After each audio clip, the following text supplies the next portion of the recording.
देख रहे हैं नवा एक्सप्रेस 24।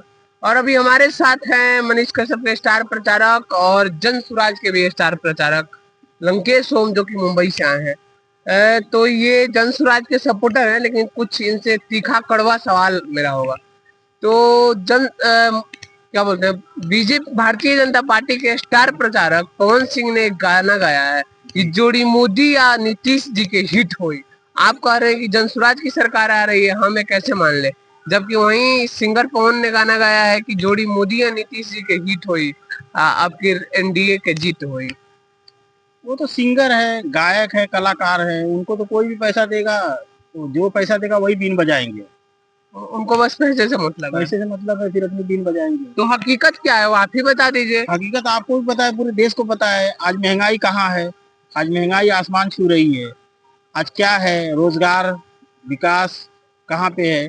सिर्फ सड़क। अगर चलो ठीक है, बीजेपी का एक काम मैं मानता हूँ कि सड़क है। सड़क का पूरे हिंदुस्तान में नितिन गडकरी जी ने अच्छा काम किया है। लेकिन सड़क सड़क खाओगे क्या? सड़क से आपका पेट भरेगा क्या? सिर्फ सड़क से पेट भरेगा क्या? चलो ठीक है, लाइट है तो क्या लाइट लाइट खा के रहोगे क्या? शौक लेके रहोगे? लाइट का बिजली बिल कहाँ से दोगे? वही बिजली बिल कहाँ से दोगे? ऐसी बहुत ढेर सारी बातें हैं। और मोदी जी बहुत झूठ बोलते हैं। झूठ बोल के है ना, वो सत्ते में बने हुए। लॉलीपॉप देते हैं, फिर बोलते हैं कि पिछली बार जुमला था। अभी का पब्लिक सोचती है कि अभी का सच्चा सही वाला बोल रहे हैं। फिर चुनाव के बाद में फिर होता है कि लॉलीपॉप ही था यार। लगता है इस बार भी धोखा खा गए। मैंने पब्लिक सोचती है कि एक बार और सही। हाँ, मतलब सोचते हैं कि क्या बोलते हैं, बोल देंगे। हाँ, अब शायद सच बोल देंगे, अब शायद विकास कर रहे हैं। देंगे। हाँ, लेकिन फिर धोखा होता है, बार बार धोखा होता फिर है। पता चल रहा है ये तो फिर लूट गए। हाँ, लूट ले गए। पब्लिक हमेशा लूट जाती है, लूट रही है। जब से आजादी से लेके अब तक पब्लिक सिर्फ लूटने का काम कर रही है। बिहार के अंदर ऐसे ऐसे राजनेता हैं कि बिहार को 10 से 15 बार खरीद सकते, इतना पैसा इकट्ठा करके रखे। इतना पैसा रखे जी। ऐसे ऐसे पॉलिटिशियन है कि 10 से 15 बार पूरे बिहार को खरीद सकते हैं। तब तो बिहार कहीं ना कहीं बिहार को बर्बाद करने में सबसे ज्यादा भागीदारी भी नेताओं का ही है। बिहार नहीं, पूरे देश, बिहार ही नहीं पूरे हिंदुस्तान को बर्बाद करने में सबसे ज्यादा नेताओं का हाथ है। हाथ और पैर और दिमाग सब उनका ही है, वही बर्बाद कर रहे देश को। अच्छा, अगर आज राजनेता लोग चाहे होते तो आज हमारे भारत और बिहार की जगह स्थान जो है वो कहीं टॉप 10 देशों में और समृद्ध देशों में लिखा गया होता, अगर यहाँ के राजनेता चाहे होते तो। क्या हमारा हिंदुस्तान कब का विकसित राज्य कहलाता, विकासशील नहीं। ये क्या बच्चा पैदा हुआ है, जब से चलना ही नहीं सीखा, मतलब लड़खड़ा रहा है, चल रहा है, गिर रहा है। मतलब बच्चा 2 साल के आगे 2.5 साल 3 साल में जाता ही नहीं है। जैसे वैसे उसी तरह से हमारा देश है। मतलब कहने का मतलब आगे बढ़ने का नाम नहीं ले रहा है। क्या बच्चा को अपंग अपंग हो गया? हाँ, ये पोलियो लग गया बच्चा को। ऐसा लगता है कि हिंदुस्तानी राजनीति को है ना पैदाइशी पैरलेस है।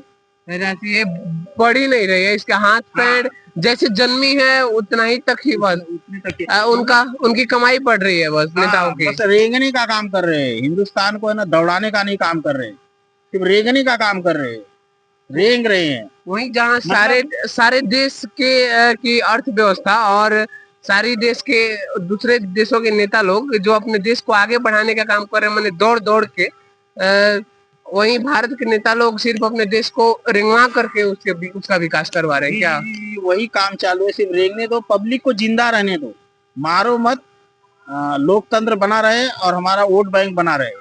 क्या वास्तव में लोकतंत्र है या सिर्फ नाम का लोकतंत्र है? नाम का लोकतंत्र है। टोटल राजशाही चल रही है पूरी तरह से। ब्रिटिश गवर्नमेंट बने हुए हैं हिंदुस्तानी लीडर अभी। और क्या मैं बोलूँ, आप लोगों को भी पता है कि कितना ढेर सारा करप्शन है। सर से लेके पांव तक शरीर का एक एक बाल करप्शन में डूबा हुआ है लोगों का। आज आम आदमी का गुजारा करना हराम है। उसका नॉर्मल जीवन जीना भी, मुझे लगता है कहीं ना कहीं वो 40,000 से ज्यादा रुपए कमाएगा तब अपना नॉर्मल जीवन कुछ तरीके से जी पाएगा। तो क्यों ऐसा स्थिति हमारे साथ क्यों है? क्या अगर भारत के कोई नेता का लड़का 40,000 में अपना घर चला सकेगा या फिर कोई नेता चला सकता है, कोई सांसद विधायक? 40,000 सिर्फ कहने की बातें है और 1 लाख सिर्फ कहने की बात है। आज के टाइम में 40,000 गांव में चाहिए और 1 लाख रुपए सिटी में चाहिए, किसी भी शहर में आप रहो। लेकिन उतना इंसान कहाँ कर पा रहा है, सब लोग परेशान हैं पूरी तरह से। शहर होने दो, गांव होने दो, इन नेताओं ने सबको परेशान करके रखा है, सबको पूरी तरह से उलझा के रखा है। सब पागल बनी पब्लिक घूम रही है पूरे देश की। अपने जुगाड़ उनको आगे सोच नहीं सकती। खाने का बंदोबस्त कैसे करना है। आज के टाइम में 80% लोग, हिंदुस्तान के 80% लोग सिर्फ खाना, 85% 85% लोग सिर्फ खाना जुटाने में, कि हम हमारा खाना आज का कैसा होगा, आज कैसा, इसी में लगे हैं। इसी में उनकी जिंदगी जा रही, खत्म हो रही है।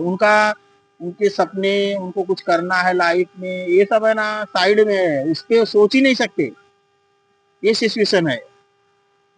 और आपको सबसे ज्यादा जुमले वाली पार्टी कौन सी लगती है, जो जुमलाबाज पार्टी है? भारतीय जनता पार्टी। अभी तो कुछ दिन पहले दिवाली। एक मिनट, जुमले वाली पार्टी से आप दूर मत जाओ। हमारे मनीष भैया को जुमलेबाजी करके, चालबाजी करके, धोखेबाजी करके उनको फंसा लिया। सीधे साधे इंसान को पकड़ के। हाँ, सीधे साधे इंसान। मनीष भैया कैसे एकदम उदार इंसान है। 12 बजे रात को कोई भी अजनबी भी जाएगा तो उसको बोलेगी भाई क्या तकलीफ है तेरे को, क्या हुआ, खाना नहीं खाया है क्या, क्या तकलीफ है। मतलब सबके है ना सुख दुख में इतना काम आते हैं। इसीलिए चनपटिया की जनता उनको भारी से भारी मार्जिन से जीत के ला रही है और सबकी जमानत जब्त कर रही है। तो भारतीय जनता पार्टी के बारे में आप क्या सोचते हैं और मनीष कश्यप के बारे में क्या सोचते हैं, कृपया करके कमेंट करके जरूर बताएं। बने रहिए हमारे चैनल नाउ एक्सप्रेस 24 के साथ। तब तक के लिए जय हिंद, नमस्कार।